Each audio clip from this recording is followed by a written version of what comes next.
Good afternoon and welcome to the Windsor Star's Net News at Noon. I'm Craig Pearson with Don McArthur, bringing you the best from the paper and the web.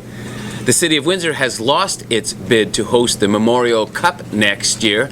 A press conference is set for 12:30 today in Mississauga. Mississauga is expected to get the nod. We'll have more on that later in the show.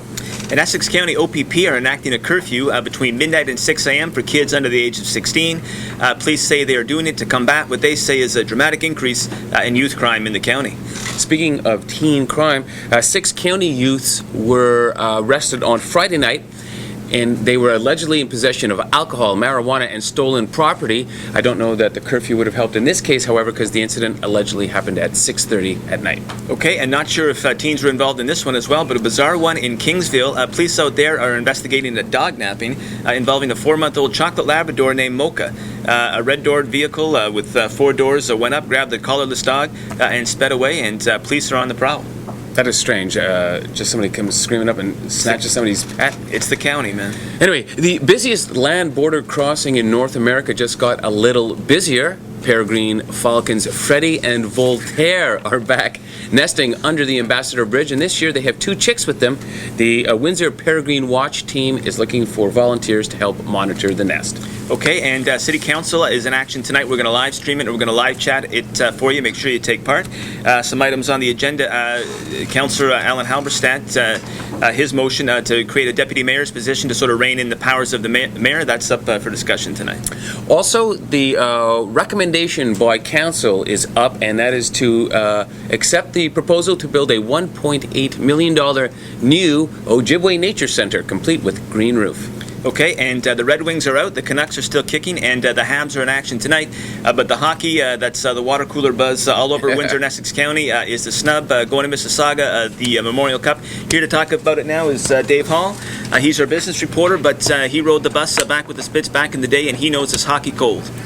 Dave, I got to ask you straight up, what is the buzz about why it went the way it went? Well, I think they were all 4 quality bids, and maybe Mississauga was A+, and Windsor might have been A. But it's a question of what the league wanted to reward the Spitfires for their past and present performance of winning 2 OHL championships, staging some great events in Windsor, bringing a Memorial Cup to Windsor, or Mississauga and what it can potentially do for the league in the future, which is to grow the business, to grow the league in Mississauga, get some multi-million-dollar attention in Mississauga. And Eugene Melnick, who owns the Mississauga Majors and the Ottawa Senators, has apparently thrown his wallet at this and pledged also to bring in some high-end corporate sponsors who are also tied in with the Senators. So I think the business case, rather than the hockey case, won the day. Well, I think there's a lot of discussion that the $3 million that he has allegedly offered was pretty high price tag, but one of the problems is that it seems to me that Mississauga is averaging something like 2,500 people a game. That's not a lot, and it's in a city that has NHL. Perhaps they can't draw. That's part of it. I mean, I worked down in that area before I came to Windsor, and the problem down there has always been there's high-end hockey. If you call the Leafs high-end hockey. Yeah, good point. I mean, so there's the NHL hockey, there's the Toronto Marlies, and then there's 8 junior A teams at the level slightly below the majors that also siphon off some fans. I mean, the question now is, will they be able to sell 10,000 tickets to a Memorial Cup tournament of 7 or 8 games? I mean, you're looking at selling pretty close to 80,000 tickets that week.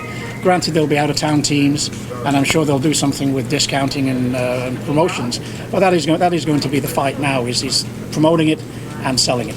Well, the Duffer, you're right. Like, he had this in Saturday's column. He called it cold. He said it was going to Mississauga because Branch, sort of fled the ice, after giving the cup, didn't even stick around for the MVP. Very much made it obvious, yeah. They're 19th in OHL attendance, 2,400 in a city of 670,000, and 20th is Brampton. So in the GTA, like in here, it's like we're sold out all the time. Code Red, we go bananas for junior hockey here. I don't blame Branch for not making a decision down here, sort of an ad hoc on the ice decision. Oh, by the way, Windsor got it. This is the MasterCard Memorial Cup. I'm sure MasterCard wanted to put on a major splashy PR press conference today, along with the other corporate sponsors, in the right backdrop, not on an arena with a bunch of players skating around on it. I don't blame him for not making the decision. I blame him for running out when people are trying to talk to him, unless he just wanted to not have to lie to them and say, no, we haven't made a decision. But I don't blame him for having a press conference. Really quickly, what's Windsor's chance now for getting another one? Can we get it next year? How does that work? Well, it doesn't work next year now. The next time Windsor can bid for it to host it is 2014 when it comes back to Ontario the next time. The only chance Windsor's got of being in it next year is to qualify through the front door. Okay, well, they did it this year, guys. So if we can't, get it here by force, let's get it here on the ice on the 14th. Bring back the Memorial Cup, boys, online and on your porch. We're the Windsor Star.